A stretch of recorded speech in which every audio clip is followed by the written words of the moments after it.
નેત્રંગ સામૂહિક આરોગ્ય કેન્દ્રમાં અપૂરતા સ્ટાફના અભાવે ચૈતર વસાવાનો હલ્લાબોલ. સોનોગ્રાફી એક્સ-રે મશીનના ટેકનિશિયન નથી. પીએમ માટે મૃતદેહ કલાકો સુધી રજળે છે. 3 ડોક્ટર સ્ટાફ ભરતી કરવા માટે સરકારમાં રજૂઆત કરાશે. ધારાસભ્ય વસાવા. આજે અમે નેત્રંગ તાલુકા સામૂહિક આરોગ્ય કેન્દ્રની મુલાકાત માટે આવ્યા હતા. અહીંના લોકોની ફરિયાદ હતી. એ ફરિયાદને ધ્યાને રાખીને અમે અહીં વિઝિટ કરી છે ત્યારે એ ફરિયાદ સાચી ઠરી છે.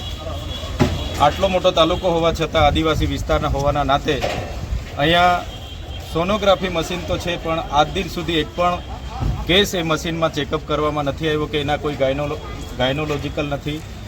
સાથે સાથે એક્સરે મશીન, તો એક્સરે મશીન માટે ટેકનિશિયન નથી. સાથે અહીંયા હાડકાના કોઈ ડૉક્ટર નથી.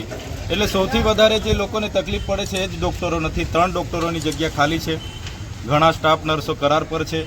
અને જે ભૌતિક સુવિધાની વાત કરીએ કે સબવાહિની નથી, અહીંની એમ્બ્યુલન્સ નથી, ત્યારે સરકારને અમે કહીએ છીએ કે અહીંયા પૂરતા ડૉક્ટરો મૂકવામાં આવે. એક્સરે મશીન હોય, સોનોગ્રાફી મશીન હોય, દાંતનું મશીન હોય, હાડકાનો ડૉક્ટર હોય, બધા જ લોકો અહીંયા ઉપલબ્ધ હોય તો જ આ લોકોને પૂરી સારવાર મળશે. અને ગંભીર બાબત એવી ધ્યાનમાં આવી છે, કોઈ પણ વ્યક્તિનું પીએમ કરાવવાનું હોય છે ત્યારે અહીંયા સ્લીપર નથી. સ્લીપરને અંકલેશ્વર, ભરૂચ કે વાલિયાથી બોલાવવામાં આવે છે અને પીએમ કરાવવામાં આવે છે. ત્યારે સ્લીપર પણ ત્યાં ફરજ પર હોય તો આજનું પીએમ ડેડ બોડી અહીંયા પડી હોય તો બીજા દિવસે પણ પીએમ થાય છે. બહુ ગંભીર બાબત છે. ત્યારે ચોક્કસ આવનાર દિવસોમાં જે સરકાર મોટા મોટા દાવાઓ કરે છે, કરોડો રૂપિયાનું બજેટ આવે છે, છતાં આ હાલત અમારા વિસ્તારની છે.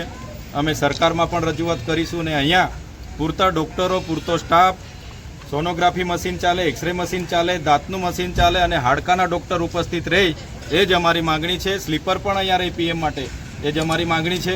આવનાર દિવસોમાં ઉપર સુધી રજૂઆત પણ કરીશું અને અહીંના લોકોને ન્યાય નહીં મળશે તો આવનાર દિવસોમાં ન્યાય અપાવવા માટે અમારે રોડ પર ઉતરવું પડશે તો રોડ પર પણ અમે ઉતરીશું.